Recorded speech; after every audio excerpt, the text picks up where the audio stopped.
Okay, so today I am in I've actually got a commercial kitchen. I own a bar in the city of Penticton in British Columbia. I'm actually going to prepare some sashimi with some of the salmon that I've caught. I don't eat everything that I catch, but I occasionally keep some fish.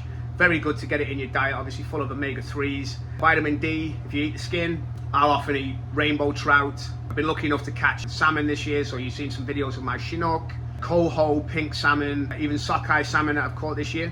There's certain fish that you can eat and certain fish that you should avoid. Things like pike minnow. I'd love to eat pike minnow because they're a pest in our lakes. They eat all the trout and all the salmon, but pike minnow, if you're not aware, contain a lot of mercury, so they're actually supposed to be avoided by premenopausal women completely, and men can get away with eating one portion per week, but not a good idea to eat more. I've watched some videos on YouTube. That's where I get a lot of my information from. I've seen a restaurant out of Britain declaring that you can eat fresh raw fish. I'd be really concerned about that. One thing that you should generally assume is in every fish that you catch is parasites, and things like nematode worms.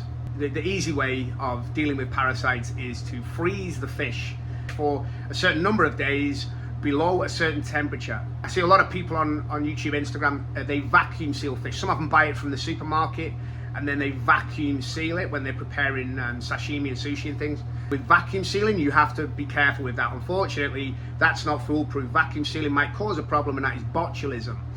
Botulism is a particularly deadly bacteria, which you do not want to encounter ever in your life.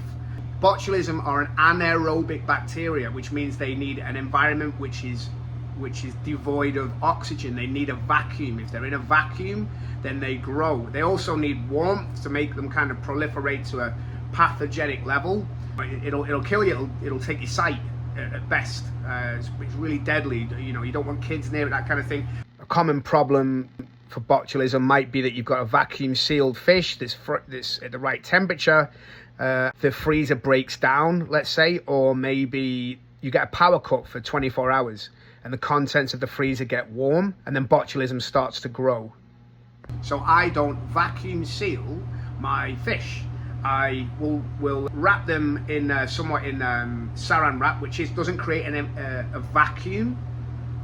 It prevents air transfer, but it's not a vacuum. You have to pull the air out with a vacuum sealer to create that vacuum. So saran wrap, as we call it out here, or cling film, as we do in Britain, you'll prevent airflow, and that generally prevents, or doesn't completely prevent, but it slows the process of freezer burn. But I don't care about freezer burn at all. Like, it just doesn't matter to me. The fish just tastes great. So now onto the fish. I've got some coho salmon and some pink salmon, which I'm going to do today. One funny thing about pink salmon out in British Columbia, whenever I mention pink salmon, people say, oh, it's not good eating, that it's horrible. It's like, it's throw it back, it's not good enough. A lot of people reserve it for just smoking and the barbecue. There's different levels of fat content, and I think it's actually a leaner fish. It's less fatty than the likes of Chinook salmon. Chinook salmon is the most expensive salmon that you'll get, or king salmon. And pink salmon just seems to be overlooked. But I'm going to make my own sashimi. I'm going to salt cure the salmon for about an hour, and then I'm going to rinse the salmon. One other thing you have to be careful with salmon is using fresh water. I don't know, if you rinse it with fresh water, the Japanese seem to frown on that. They like it to be rinsed with brine, with a salt solution. I mean, obviously salmon, when they hit fresh water, they start to die or something. They start to change into these like monstrous looking creatures. But when you catch them out in the ocean, as I do, they look really nice. They look, handsome fish. Once they get to the river, they look horrible, they look skanky, and they just start dying. Look like kind of ill. Okay, so this is the final product. Look at that. That's pink salmon sashimi.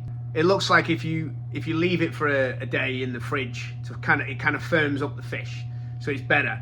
I did try slicing some straight off the bat yesterday, and it was a bit too soft, but now it's nice and firm.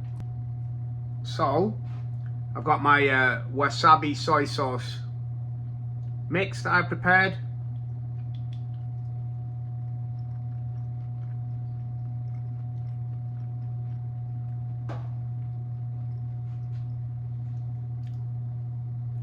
Fabulous. So next time I hear somebody say, oh, pink salmon, we're going to throw it back. No, like this is perfect. You could eat that cured. You could eat that with eggs Benedict on a sandwich with a bit of cream cheese, or sashimi like I've just made. This is excellent fish. So stop throwing pink salmon back. Great fish. And catch them in the ocean. This is ocean caught pink salmon sashimi. That is a success. Thanks for watching. I'll get some more videos up soon.